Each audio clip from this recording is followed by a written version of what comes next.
اللہ نے تمہیں پیسے دیے ہیں, نئی گاڑی تم نے خریدی ہے, چھوٹے بچے کا جوتا کیوں باندھ دیا آگے تم نے؟ جوتا باندھنے سے اگر یہ ایکسیڈنٹ سے, حادثے سے گاڑی بچ سکتی ہوتی ہے تو پھر پاکستان کے جتنے پی آئی اے کے جہاز ہیں سب پر باندھ دینا چاہیے, سب پہ جوتے لٹکے ہوئے ہوں. عجیب تم نے فلسفہ تراشا. کسی نے جو ہے وہ کالی رنگ کی پٹی باندھ دی نیچے, اس سے اس کو نظر نہیں لگے گی. گھوڑے کے پاؤں کے نیچے جو کھری لگی ہوئی ہوتی ہے, کچھ لوگوں نے اپنے گھروں میں وہ باندھی ہوئی ہوتی ہے کہ اس سے ہمارے گھر کے اندر کوئی مصیبت نہیں آئے گی, کوئی تکلیف نہیں آئے گی. کسی نے ہنڈیا اپنے گھر کے اوپر الٹی رکھی ہوئی ہوتی ہے, یہ ہنڈیا بچا لے گی. اور میاں ہنڈیا کیا بچائے گی تجھے؟ اللہ کے قہر سے کچھ نہیں بچا سکتا. جب تمہارے اوپر کوئی مصیبت نازل ہونی ہے تو کچھ نہیں بچا سکتا. اگر بچنا چاہتے ہو تو پھر اللہ سے استغفار کرو, اللہ تعالیٰ کی تسبیح کرو, اللہ کی تحلیل کرو, میرے حضور پہ درود پڑھو, پھر دیکھنا کہ مصیبتیں ٹلتی ہیں یا نہیں ٹلتی.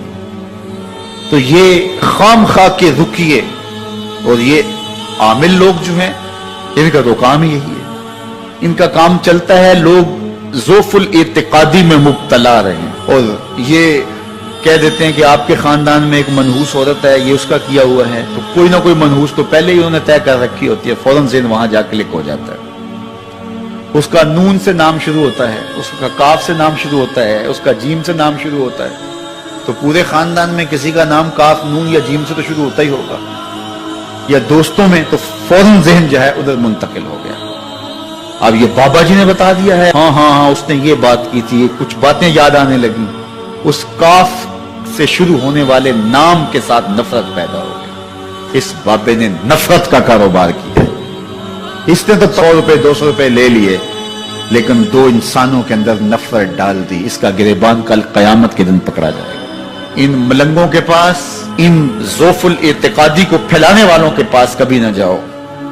تمہیں مصیبت پڑی ہے, تمہیں لگ رہا ہے کہ شاید میرے اوپر جادو ہے, تو پڑھو نا سورہ بقرہ, جادو جڑ سے اکھڑ جائے گا. 40 دن اپنے گھر میں سورہ بقرہ پڑھو, برکت ہوگی. کہتے ہیں مولوی صاحب 40 دن تو نہیں پڑھی جا سکتی, 2.5 پارے, ہمیں کوئی تعویذ ہی کرتے ہیں. ہم شارٹ کٹ چاہتے ہیں نا, روزانہ صبح 2.5 پارے سورہ بقرہ پڑھے, یہ تو ہم سے نہیں پڑھی جائے گی. تو آپ کوئی تعویذ ہی لکھ دیں.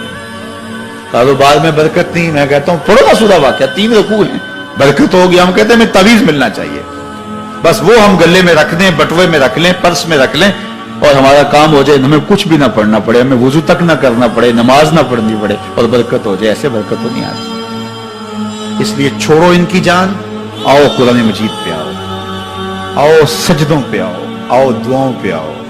سحری کے وقت اس کی رحمتیں آواز دے رہی ہوتی ہیں, حل من مسترزقن, ہے کوئی رزق مانگنے والا, اور تم اس وقت سوئے ہوئے سارے دن ٹھوکریں کھاتے ہو. آؤ نا اس وقت جھولی پھیلا کے, ہاتھ پھیلا کے کہو مالک تو جھولیاں بھر دے.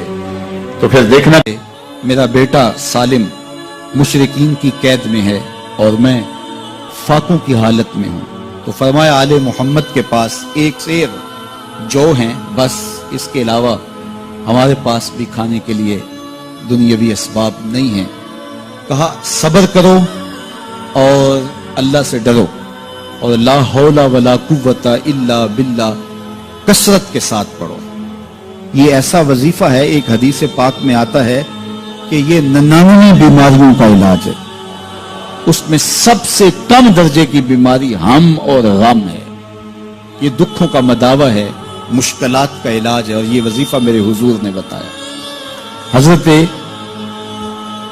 ابو ذر غفاری رضی اللہ تعالیٰ عنہ کو حضور نے 5 چیزیں بتائی تھی. ان میں سے 5ویں چیز یہ تھی کہ ابو ذر کثرت کے ساتھ لا حول ولا قوت الا باللہ پڑھا کرو. فرمایا عرش الہی کے نیچے ایک خاص خزانہ ہے, یہ وظیفہ وہاں سے آیا ہے.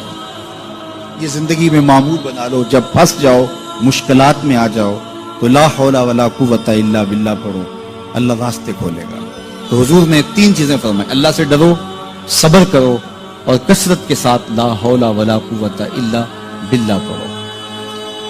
وہ فرماتے ہیں کہ میں یہ عمل شروع کیا, ابھی گھر میں بیٹھا ہی تھا کہ دروازے پہ دستک ہوئی. تو میں اٹھا کہ دروازہ کھولوں, دیکھوں کہ کون ہے.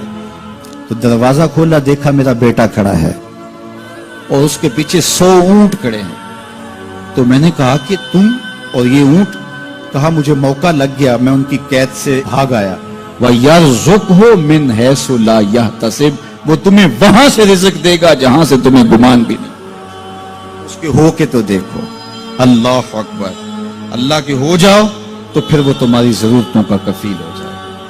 فرمایا حضرت عبداللہ ابن مسعود رضی اللہ تعالیٰ عنہ نے کہ کسی شخص کو فقر و فاقہ آ جائے تو وہ لوگوں کو بتائے کہ میں آج کل بڑے مشکل حالات میں ہوں، ہر وقت لوگوں کو بتاتا رہے تو اس کی مشکل بڑھے گی، اس کی مشکلیں آسان نہیں ہوں گی اس طرح۔ اور اگر وہ اپنی اس مشکل کو کسی سے شیئر نہ کرے بلکہ مصلی بچھا کے اپنے رب سے کہے کہ مالک فقر و فاقہ آ گیا ہے اور اس کا علاج تیرے پاس ہے، اس مرض کا مداوع تیرے پاس ہے۔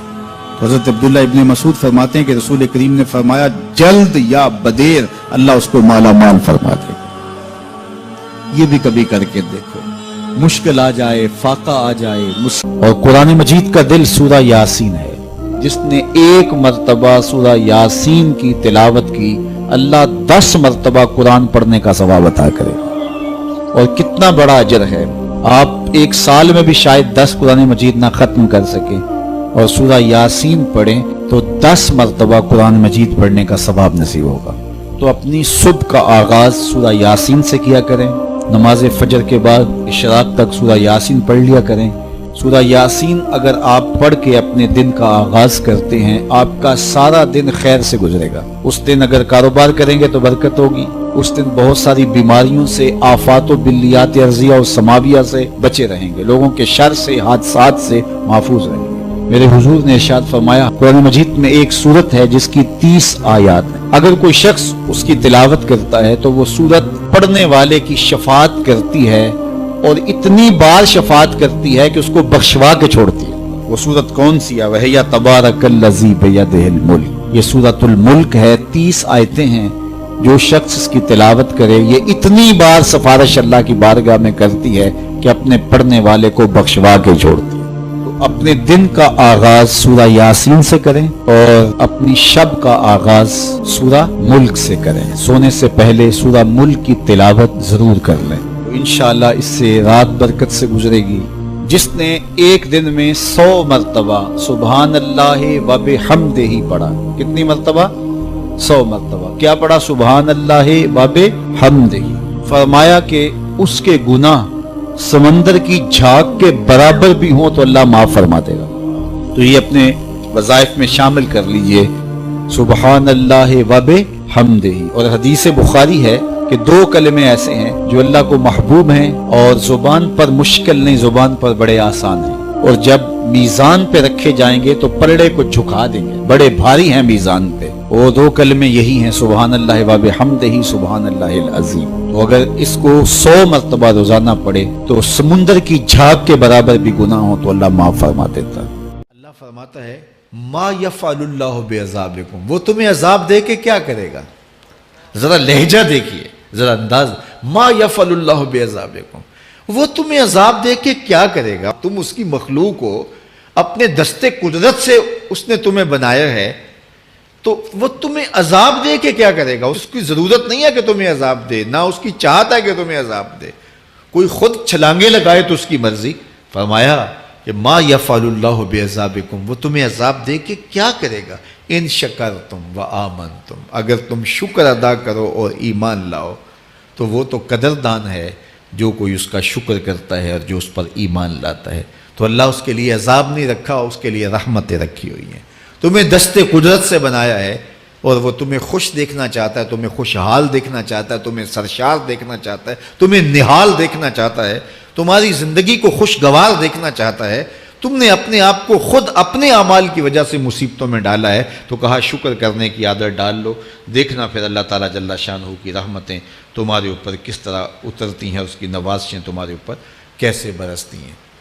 توکل اگر ہم سیکھ جائیں تو توکل ایک ایسی دولت ہے کہ جو خوشحال زندگی کی ضمانت بنتی۔ جب ہم اللہ پر توکل نہیں کرتے اور ہم سمجھتے ہیں یہ سب کچھ ہماری محنت کا نتیجہ ہی ہوگا، اور نتیجہ جب نہیں آتا تو پھر ہم بے چین مضطرب ہو جاتے ہیں، اور جب ہم اس پہ توکل کر لیں تو پھر ہمارا صرف اتنا ہی کام ہے کہ میاں ہم یہ کام کر رہے ہیں، بس یہ حکم، ہم بیج بو رہے ہیں، بس یہ حکم ہے اور بو رہے ہیں، باقی اس پہ بھروسہ ہے، یہ کام اس کا ہے کہ اس نے اس کو اگانا ہے، اس کے اوپر پھل لگانے ہیں. تو جب اس پہ توکل ہو جائے تو بندہ سوکھا رہتا ہے، ورنہ بندہ مشکل میں مبتلا ہو جاتا ہے. بسا اوقات ایسا ہوتا ہے کہ بندہ ایک منصوبہ تیار کرتا ہے، اس کا عملی نتیجہ اس کو سامنے نظر آ رہا ہوتا ہے، لیکن نتیجہ بالکل الٹ جاتا ہے. سید علی المرتضیٰ فرماتے ہیں میں نے اپنے ارادوں کی شکست سے ہی اپنے رب کو پہچانا ہے، کہ میں ایک منصوبہ تراشتا ہوں کہ یہ اور یوں ہوگا اور وہ ہونا چاہیے، لیکن نتیجہ وہ نہیں آتا، تو کوئی طاقت ہے اس کا جو نتیجہ بدل دیتی ہے.